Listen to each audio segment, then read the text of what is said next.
Kasih-Mu membuatku mengerti, ku berharga di mata-Mu, Tuhan, dan tangan-Mu yang menuntun hidupku.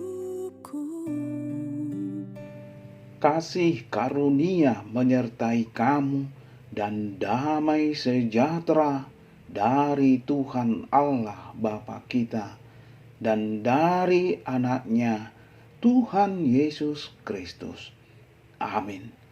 Horas, Salam, selamat pagi dan salam bahagia untuk kita semua. Salam sehat dan tetap semangat. Selalu berpengharapan dan tak ada yang mustahil bagi Tuhan. Yesus Kristus sangat peduli dan mengasihi kita. Sahabat yang baik hati, yang dikasihi oleh Tuhan Yesus Kristus, marilah kita menggunakan waktu sejenak untuk berdoa, membaca, dan merenungkan firman Tuhan. Untuk kita dengarkan pada hari ini, Kamis, tanggal 17 Maret 2022, yaitu tertulis di dalam Injil Markus pasal 14 ayat 22. Demikian dikatakan firman Tuhan. Dan ketika Yesus dan murid-muridnya sedang makan, Yesus mengambil roti, mengucap berkat, memecah-mecahkannya, lalu memberikannya kepada mereka dan berkata, "Ambillah, inilah tubuhku." Molo dibibeltai di dok masongonon. Jadi dinamanganina sida, dihidat Yesus maroti, dipasu-pasu ma, diponggoli, jala di parlehom matuna sida, huhuk madido. Jalo hamuma, dagikku doon. Ima sahatna hatani tuhatta. Sahabat yang baik hati, yang dikasihi Tuhan Yesus Kristus. Dalam perjamuan makan Paskah, elemen-elemen penting yang perlu dijelaskan oleh kepala keluarga Yahudi adalah roti tidak beragi dan darah anak domba yang disembelih. Roti tidak beragi mengingatkan orang Israel akan ketetapan yang diberikan Tuhan, di mana mereka harus makan roti tidak beragi selama 7 hari lamanya. Kejadian pasal 12 ayat 15 dan 17 sampai ayat 20. Kemudian penyembelihan anak domba yang tak bercacat mengingatkan pada peristiwa tulah ke-10 di kitab Keluaran. Dengan darah anak domba yang dibubuhkan di pintu-pintu rumah orang Israel, maka anak-anak sulung laki-laki mereka diampuni dan diselamatkan dari kengerian murka Allah dalam tulah ke-10. Bisa kita lihat Keluaran 12 ayat 24 sampai 28. Itulah sebabnya darah itu disebut dengan darah perjanjian. Markus pasal 14 ayat 24. Pada bacaan hari ini, Yesus bukan hanya menjelaskan makna dari tubuh dan darah anak domba yang disembelih, tetapi juga menunjukkan kepada dirinya. Roti tidak beragi menjadi lambang tubuh Kristus, ayat 22, yang dikorbankan bagi manusia berdosa. Anggur dalam cawan yang ia berikan kepada para murid melambangkan darah Kristus yang tercurah demi keselamatan umat manusia.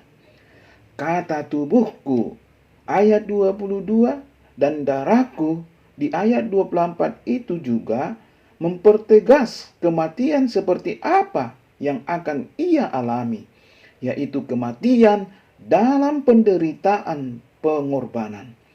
Sebagaimana anak domba di Keluaran disembelih sehingga umat Israel di Mesir diselamatkan dari kematian anak sulung mereka, demikian pula anak domba Allah disalib sehingga manusia berdosa diselamatkan dari kematian kekal.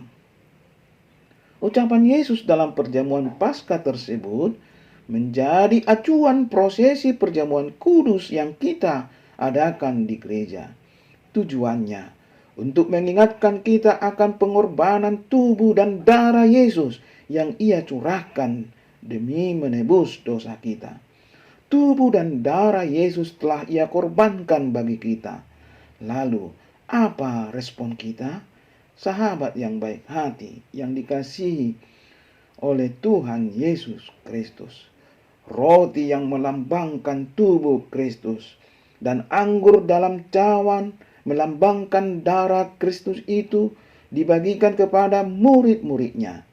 Dengan cara ini, Yesus menjamin bahwa Ia akan selalu hadir di antara murid-muridnya. Secara jasmani, roti dan anggur itu menyatu dalam diri para murid yang memakan dan meminumnya. Dan secara rohani, Yesus Kristus menyertai para muridnya. Ini sungguh penting dan bermakna, mengingat bahwa sebentar lagi para muridnya akan merasakan penderitaan dahsyat ketika menyaksikan Yesus disalibkan. Perjamuan kudus mengingatkan orang percaya bahwa mereka milik Kristus. Mereka sudah dibeli dan harganya telah lunas dibayar. Karena itu, konsekuensi logisnya adalah memuliakan Allah dalam hidup sehari-hari.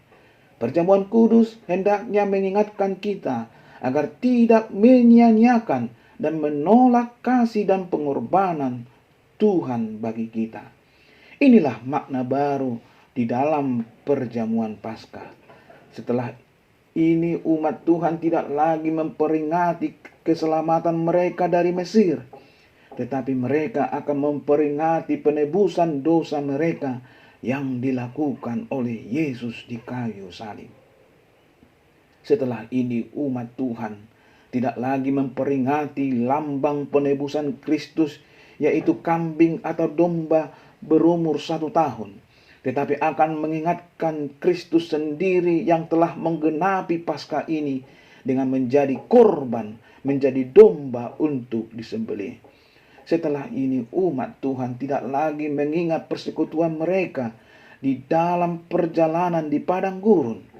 Umat Tuhan akan mengingat dan mengalami persekutuan bersama dengan Kristus dan seluruh orang percaya melalui perjamuan seperti yang dilakukan oleh Yesus Kristus dan para murid. Perjamuan itu membuat kita sebagai umat Tuhan terus bersekutu di dalam Dia sambil mengharapkan kedatangannya yang kedua. Marilah kita bersyukur dan menghargai perjamuan kudus yang telah mengingatkan kita. Allah telah menyediakan Yesus Kristus menjadi domba Paskah yang disembelih dan dikorbankan bagi setiap kita. Kiranya bukan hanya pada momen perjamuan kudus kita mengenang kematian dan pengorbanannya di kayu salib. Biarlah di sepanjang hidup kita senantiasa mengenang cinta kasih dan pengorbanan Kristus. Jika Tuhan sudah mengampuni dan rela berkorban bagi kita, siapakah kita dan apa hak kita untuk tidak mengampuni orang yang bersalah kepada kita? Janganlah membuat menjadi sia-sia kasih karunia Allah yang telah kita terima. Sahabat yang baik hati yang dikasihi oleh Tuhan Yesus Kristus, perjamuan kudus itu pengalaman yang menyentuh sanubari karena mengandung makna yang begitu mendalam. Perjamuan kudus itu khotbah dalam perbuatan, memperingati kematian dan kebangkitan Tuhan kita, dan memandang ke masa yang akan datang, di mana Dia akan datang kembali dalam kemuliaan. Perjamuan kudus artinya kita mengikat diri dengan Kristus. Jadilah kuat dalam karunia Kristus Yesus. Kita bisa menjadi kuat karena Tuhan berjanji bahwa persoalan yang kita hadapi tidak akan melebihi kekuatan kita. Tugas kita adalah hidup berkenan, tidak lari dari apa yang Dia mau, yang menjadi ketetapan kehendaknya. Sayangnya orang Kristen sekarang sedang dilanda oleh teologi yang sukses. Seolah ikut Tuhan semua akan berjalan mulus dan akan mendapat apa yang kita inginkan. Padahal Alkitab memperlihatkan orang beriman justru mengalami pergumulan. Tidak ada satupun yang enak menurut standar bahagia dunia. Hidup ini adalah untuk menikmati persekutuan dengan Tuhan. Dan seringkali itu paling terasa di titik kepahitan dan kegetiran. Biarlah kita berdoa supaya kita tetap ada di mana Kristus ada.